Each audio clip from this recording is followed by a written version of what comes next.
Why do smart people make terrible money decisions? You've probably seen it. Someone earns six figures but lives paycheck to paycheck. Another person makes half as much but retires comfortably at 50.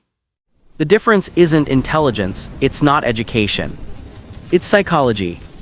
Morgan Housel's The Psychology of Money reveals something most finance books miss. Money isn't about spreadsheets and formulas, it's about behavior, emotions, and the stories we tell ourselves. In the next 15 minutes, we'll break down the mental traps that destroy wealth and the mindset shifts that build it. If you want to transform your relationship with money, stay until the end. Let's dive in. Here's a question. Why do two equally smart people make completely opposite financial decisions? The answer is simple but profound. Everyone views money through the lens of their own experience, and your experience is just a tiny fraction of what's happened in the world. Someone who grew up during the Great Depression might never trust the stock market. Meanwhile, someone who came of age during the tech boom might see risk as opportunity. A person who graduated during the 2008 crash carries emotional scars that data alone can't explain. Neither person is wrong, they're just playing different games based on different histories. Think about your own money story. Maybe your parents fought about money, so now you avoid talking about it, or maybe you watch them struggle, so you hoard every dollar out of fear. These aren't logical responses, they're emotional ones shaped by your unique past. We love to think we're in control. Work hard and make smart choices, succeed simple right. Not exactly. Morgan Housel uses Bill Gates as an example. Yes, Gates is brilliant, but he also happened to attend one of the only high schools in America with a computer in the 1970s. That 1 in a million advantage gave him years of practice before most people even saw a keyboard. Now compare that to his friend Kent Evans, equally brilliant, equally passionate about computers. Kent died in a mountaineering accident before finishing high school. Two brilliant minds, two wildly different outcomes, neither fully in control. The lesson: you can do everything right and still lose, you can mess up and still win. Success is a mix of skill, effort, luck, and risk. The humble investor who understands this survives, the overconfident one doesn't. Human brains love stories more than statistics. Show someone the math that says lottery tickets are a terrible investment, and they'll nod. Then show them a story about a baker who won $200 million, and suddenly buying a ticket feels smart. We don't picture the millions who lost. We picture ourselves on the yacht. This happens everywhere in finance. The crypto boom of 2021 is a perfect example. Everyone seemed to be getting rich. Your neighbor, random influencers, even your Uber driver had a hot tip. Thousands of new coins launched with no real purpose, just hype and promises. People didn't buy the math, they bought the dream. Get in early, this is the next Bitcoin, don't miss out. By 2022, billions had vanished. The warning signs were always there, but the story felt too good to question. Here's the rule. When a financial story makes you feel excited or hopeful, pause, ask yourself, is this supported by data or just desire? Am I believing this because it's true or because I want it to be? The most dangerous financial stories aren't outright lies, they're comforting half-truths we never think to question.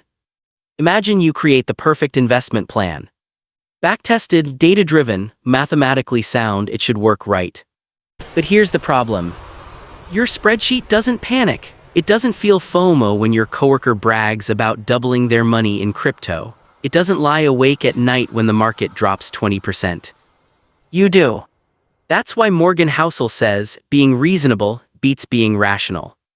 A reasonable plan is one you can actually stick to when things get scary, and they will get scary.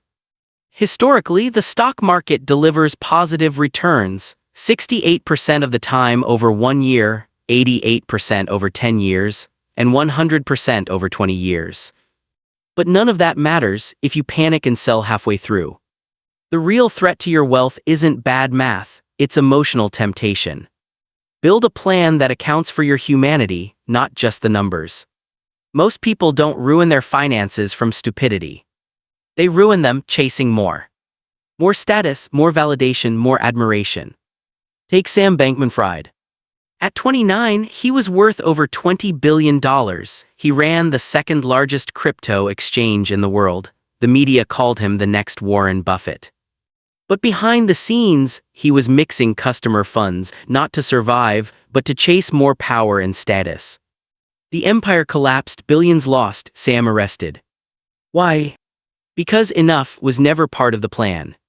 This trap catches everyone, not just billionaires. You earn good money until you meet someone earning more. You buy a nice car until someone shows up in a nicer one. Social media makes it worse. Scroll for 5 minutes and suddenly you feel behind. Philosopher Bertrand Russell said it best: "It is impossible to escape envy by means of success."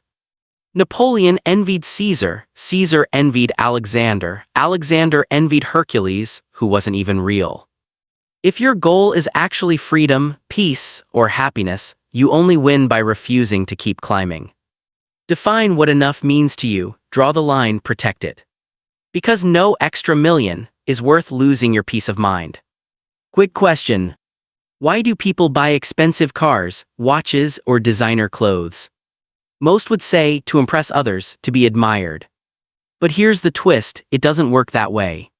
When someone sees a Ferrari on the street, they don't think, "Wow, that driver must be amazing." They think, "Wow, I want that car." They're not admiring you, they're imagining themselves in your position. We buy things to impress people who aren't even paying attention. The luxury items just become mirrors, reflecting other people's desires, not genuine admiration for you. If you want real respect, it doesn't come from what you own, it comes from how you treat people. Humility, kindness, and empathy bring more admiration than any luxury purchase ever could. Before you spend to be seen, ask yourself, am I trying to impress others or just imagining that they're impressed? Here's the paradox. The fastest way to go broke is trying to look rich. You see someone driving a $100,000 car and assume they're wealthy. What you don't see is the car loan, the stress, the credit card debt, or the pressure to keep up appearances. Real wealth isn't what you see, it's what you don't see. It's the money that wasn't spent on the car upgrade, the vacation, or the designer outfit. It's financial assets that haven't been converted into stuff yet. Looking rich is about spending, being wealthy is about not spending. Most bad financial decisions come from trying to look successful rather than actually building wealth. The path to financial freedom isn't about showing off, it's about choosing long-term peace over short-term praise. Most people think building wealth means earning more. Better job, higher salary, bigger bonus.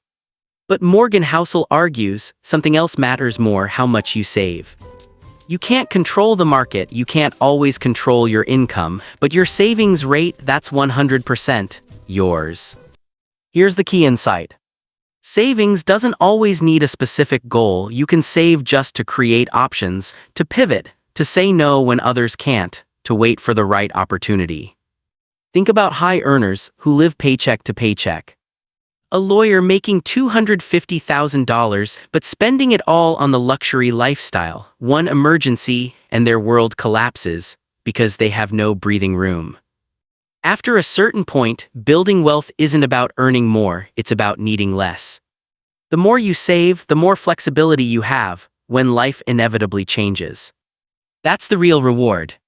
Think investing is free. It's not.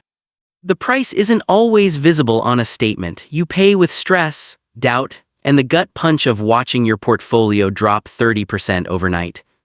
Market volatility isn't a fine for doing something wrong, it's the fee for playing the game, it's the price of admission for long-term gains. Take Netflix stock. Between 2002 and 2018, it returned over 35,000%. Incredible, right? But here's what people forget. It spent 94% of that time below its previous all-time high. To capture those gains, you had to live through constant discomfort. Most people try to avoid that discomfort. They jump in and out, trying to time the market. But by avoiding the short-term pain, they often pay double through missed gains. The mindset shift. Expect the emotional cost, accept the discomfort, believe the fee is worth it. Because there's no free lunch in investing. Most financial plans look great on paper. But your spreadsheet doesn't get laid off, it doesn't panic during downturns. You do. The most important part of any plan is planning for it, not to go according to plan. Leave room for error, a margin of safety. Morgan Housel assumes his future returns will be 1/3 lower than historical averages. That single assumption helps him save more and sleep better. Because the strategy doesn't fail when it's wrong, it fails when you can't handle the stress. If your entire financial life depends on one job, one income stream, or one big bet, that's a single point of failure. When it breaks, you break. That's why saving without a specific goal is smart. The biggest costs in life are usually the ones you never saw coming. Warren Buffett is worth around $160 billion. But here's the shocking part. More than $156 billion of that came after his 65th birthday.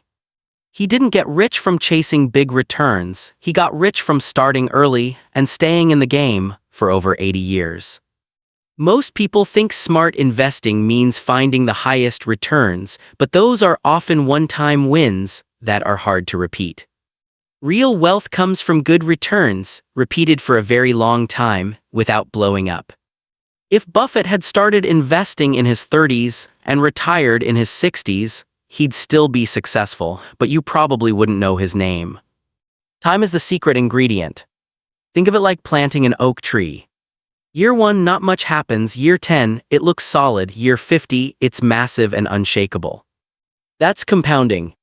One big win can cover dozens of small losses. That's not luck, that's how success actually works.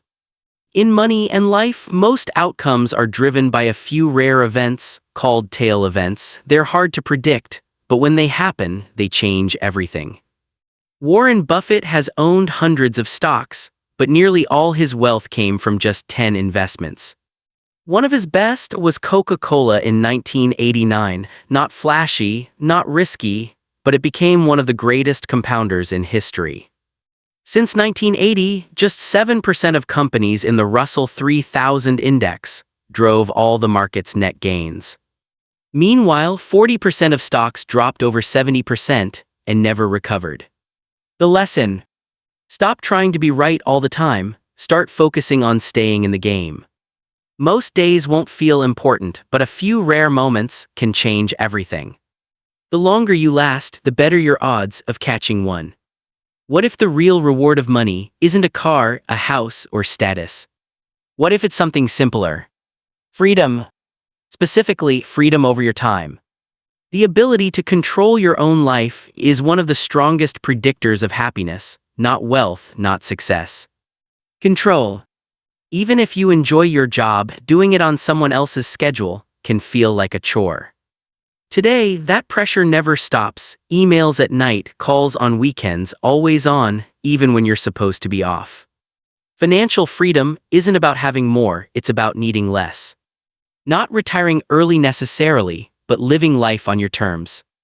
The highest form of wealth is the ability to wake up every morning and say, I can do whatever I want, when I want, with who I want, for as long as I want. One of the fastest ways to lose money. Follow advice that wasn't meant for you. The financial world is full of people playing different games. A day trader chasing momentum isn't playing the same game as someone investing for retirement. When you copy their moves, you inherit their risks without understanding their rules. Just because your friend made money trading crypto doesn't mean you should. That might be their game, but is it? Before you follow anyone's advice, ask yourself, what game am I playing and does this advice fit that game? Define your goals, know your timeline, tune out the noise from people playing different games. The psychology of money isn't about formulas or hacks. It's about understanding yourself, your biases, your emotions, your history. The traps we covered aren't signs of weakness, they're human nature. But awareness is the first step to avoiding them. Remember, building wealth isn't about being the smartest person in the room, it's about being reasonable, patient, and humble enough to stay in the game when others quit. Time beats timing. Behavior beats brilliance. And freedom beats luxury. Every single time.